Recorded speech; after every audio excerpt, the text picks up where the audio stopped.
In 1903, the Wright Flyer kept a person in the air for 12 seconds and covered 40 feet. By 1969, a Boeing 747 was carrying 360 passengers across the Atlantic at 30,000 feet in under 7 hours.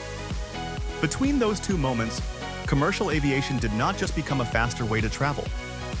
It fundamentally rewired how humanity lives, trades, and connects.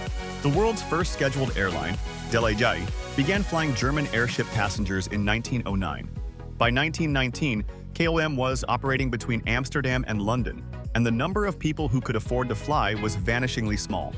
A transatlantic crossing cost the equivalent of months of wages. Passengers dressed formally. Flight times were measured against the weeks a ship would take, not the hours we expect today. The aircraft themselves were barely more capable than the machines that had fought the First World War.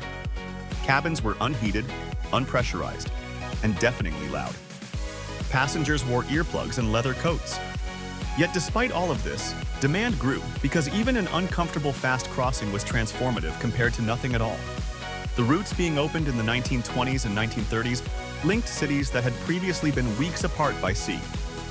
Mail contracts from governments allowed early airlines to survive while they built the infrastructure that would eventually carry the world. The aircraft that made commercial aviation viable as a business was the Douglas DC-3, introduced in 1936. For the first time, an airliner could carry enough passengers fast enough that operators could turn a profit on tickets alone without relying entirely on mail subsidies. The DC-3 could carry 21 passengers at 240 kilometers per hour. Before it, airlines lost money on almost every seat. After it, the economics of air travel became real. In parallel, the great flying boats of Pan American Airways were crossing oceans. The Boeing 314 Clipper operated between San Francisco and Hong Kong, a journey that took 5 days with stops, but had previously taken weeks by sea. Passengers slept in berths and ate in a dining room. These were not aeroplanes for the masses. They were for executives, diplomats, and the very wealthy. But they proved that transoceanic air travel was possible, and they mapped the routes that jets would later fly in a fraction of the time. The de Havilland Comet entered service in 1952 as the world's first commercial jet airliner. Within 2 years, 2 of them had broken apart in mid-air due to metal fatigue around the square window corners. The disasters grounded the fleet and appeared to have ended Britain's lead in jet aviation, but what they actually produced was something more valuable. Every failure was investigated with obsessive detail.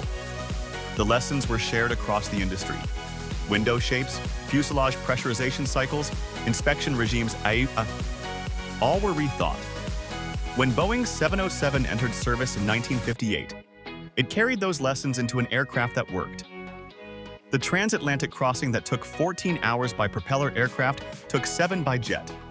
Ticket prices began their long descent. Within a decade of the 707's introduction, the number of people crossing the Atlantic by air had overtaken the number crossing by sea for the first time in history. The ocean liner business never recovered. Boeing's bet on the 747 in the late 1960s was one of the most consequential gambles in industrial history. Juan Trippe of Pan Am asked for an aircraft twice the size of anything existing, on the theory that if you could move twice as many passengers on the same flight, the cost per seat would fall enough to open air travel to people who had never considered it. The 747 first flew passengers in 1970. The cost of flying began to fall in ways that had not seemed possible. When the United States deregulated its airline industry in 1978, the price of a domestic ticket dropped by 40% within 4 years. New carriers entered with lower fares. Existing carriers matched them or collapsed. The same process repeated across Europe through the 1990s. Budget airlines emerged that made a return flight cheaper than a train journey. Flying stopped being a special occasion and became routine. Today, the world operates on the assumption that aviation exists.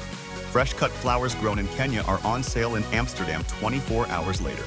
A manufacturing defect found in an aircraft component in Seattle triggers an inspection of the same part on every aircraft in the world within days. A surgeon can attend an emergency in a city 10,000 kilometers away and be home before the week is out. The tourism industry, which employs roughly 10% of the global workforce, exists almost entirely because of air travel. Emergency aid reaches disaster zones in hours rather than weeks. The Global Research Network, where scientists from every continent collaborate in real time, is built partly on the ability to actually meet. Aviation did not just move people faster, it collapsed distance into something that no longer matters in the way it once did. A world that was once defined by geography is now defined by connection. That transformation happened in the time between 12 seconds of powered flight and 40 million flights a year. The aircraft that fly today are unrecognizable from the machines that started this story. But the change they represent is the same one that began in 1903. Every barrier that distance once placed between people, whether in trade, in knowledge, in emergency, or in simple human contact, commercial aviation has spent 120 years steadily removing.